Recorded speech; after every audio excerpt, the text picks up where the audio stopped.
Well, good morning. It's an honour for me and my colleague John Jones, Assistant Principal at Bristol Metropolitan Academy, and two of our Cabot Learning Federation post-16 students, Kelly Guy and Isatullah Senkil, to have this opportunity to share with you this morning our approach to the 2011 conference theme of Every Child Has Talent. The Cabot Learning Federation was formed in 2007 when John Cabot Academy and Bristol Brunel Academy formed the Soft Federation Partnership. We became a hard federation in September 2009 when we were joined by Bristol Metropolitan Academy. This year, in 2011, our family has been extended by the addition of Hans Price Academy in Weston-super-Mare and King's Oak Academy in South Gloucestershire. And our mission as a federation is collaboration for outstanding achievement, and we include both staff and students in this goal. As you'll hear, working in partnership to fulfil the potential of all of our students is critical to the Cabot Learning Federation. The GCSE results of our students since the Federation was formed have improved significantly. Bristol Met Academy has seen an improvement of 52% on its 5A-C indicator since the summer of 2009, whilst at Met and Bristol Brunel, the results with English and Maths have risen by 16 and 18% respectively over the past 2 years. We know that other schools, some of whom are in the hall this morning, have done even better than this, so we're not complacent. But for the first time in a generation, parents and carers in our part of the city of Bristol believe that education is part of the solution and not a problem that they have to endure and overcome. Our model is based on each of our academies being autonomous and being good at different things at different stages of their journeys.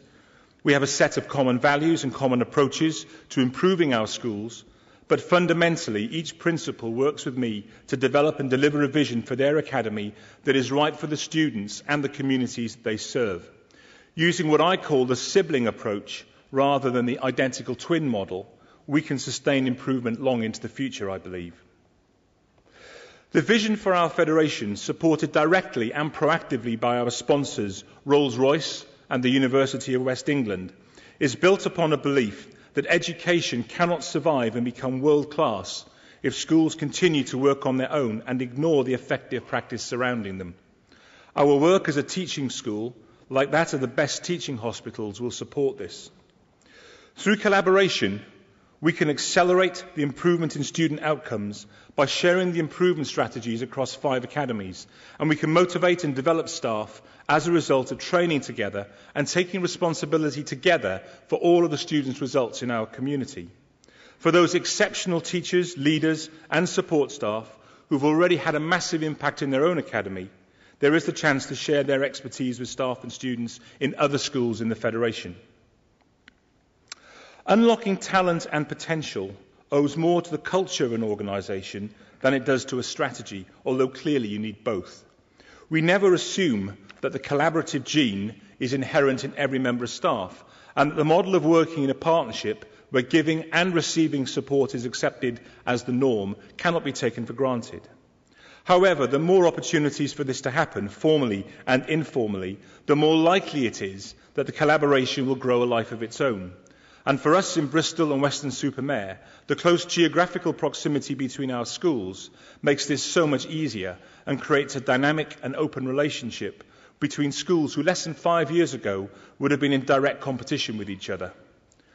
This competitive aspect doesn't go away, however, and my team of principals believe that it is their responsibility to support each other when one has a challenge to overcome. And this is a very different way of working and is developing a new generation of leaders who are comfortable with working beyond their own building for the greater good of students across a whole community. Good morning. My career has developed since the Bristol Metropolitan Academy joined the Cabot Learning Federation in 2009. I've been teaching for 10 years and started as a PE teacher. Today, I find myself as one of the assistant principals at Bristol Metropolitan Academy, working with a team who have already challenged the perception of our academy in the eyes of our community and want to play a role in helping Bristol Met to become outstanding. The theme of unlocking talent is particularly relevant as I've worked for the last 2 years convincing students to continue with their learning at the Federation's sixth form and developing staff to respond to the pace of change and improvement we have needed to create to improve outcomes for our students. Personally, I've been part of the Federation's Leadership Development Programme, which has had student experience as the core strand of the training.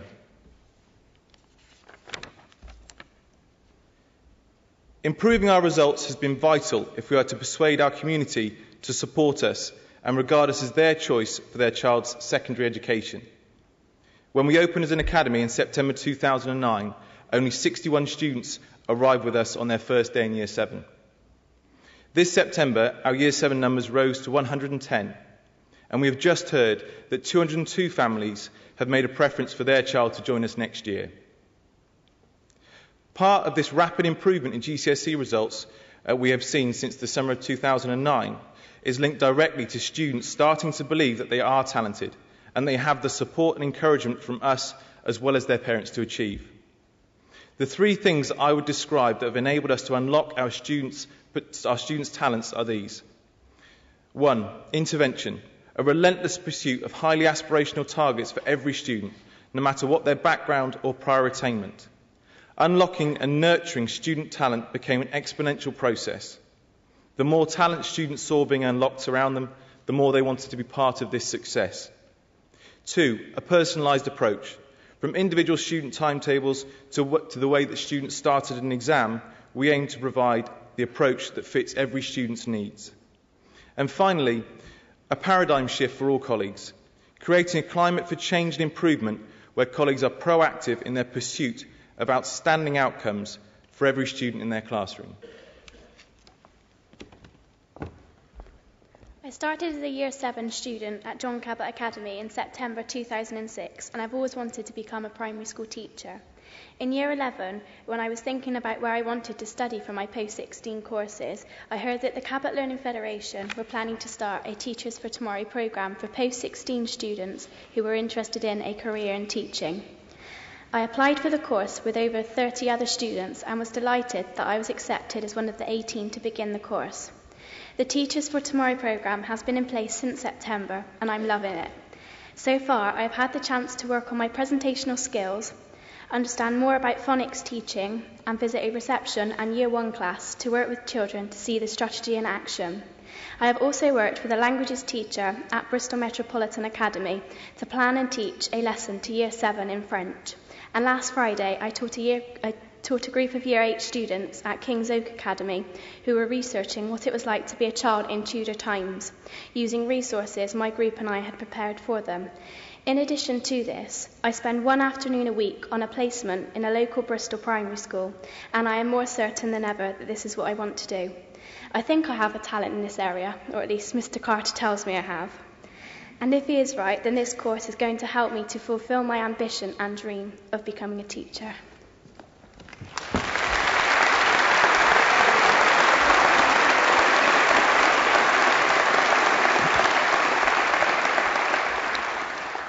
I think you'll agree I'm probably right.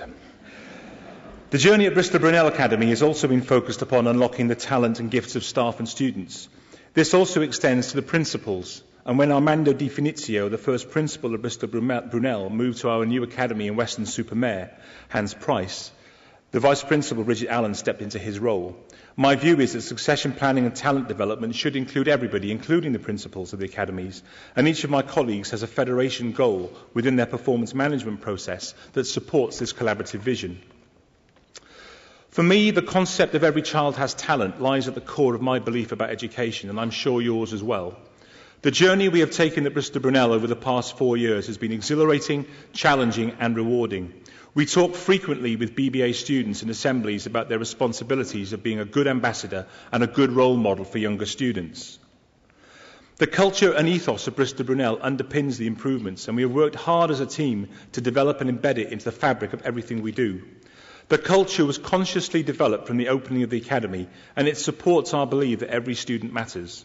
We believe that young people will make mistakes, but it is our job to help them learn from these mistakes.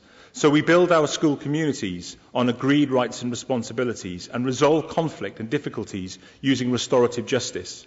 As a result of this strategy, at Bristol Brunel we have had no permanent exclusions for 3 years and no fixed-term exclusions since October 2007.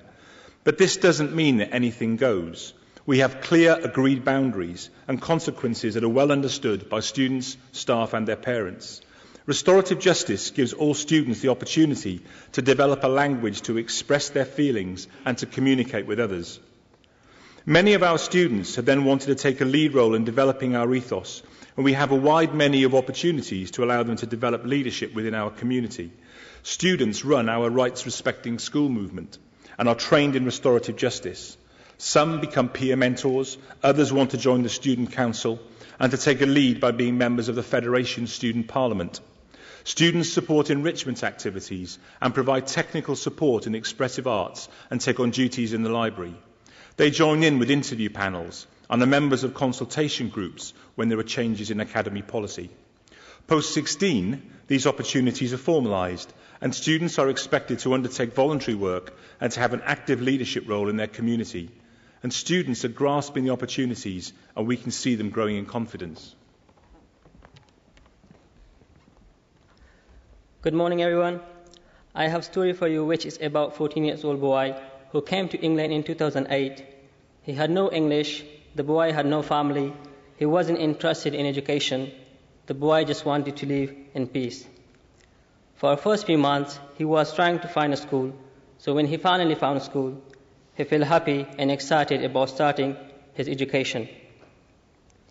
He went to school every day and he tried to make friends, but it was hard because he couldn't communicate with other students. He felt alone, he hated the PE lesson because he didn't understand the rules of the games.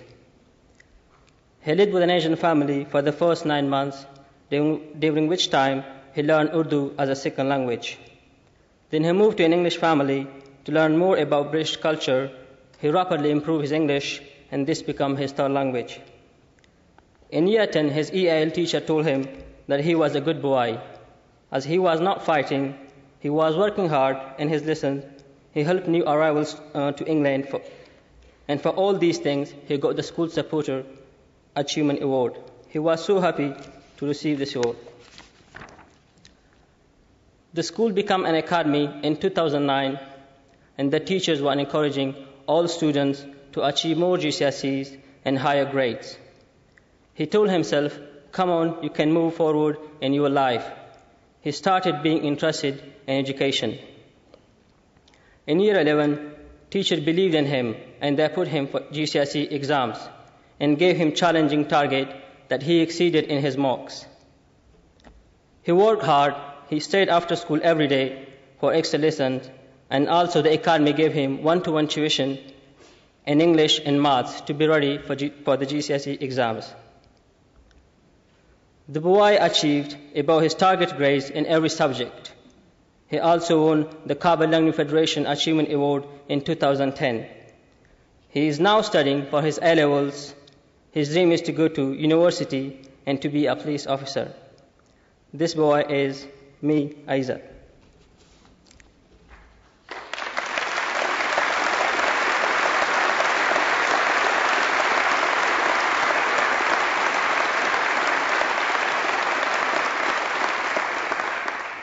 My message to all teachers, please believe in every single student that they can achieve their goals. Thank you for listening to us this morning.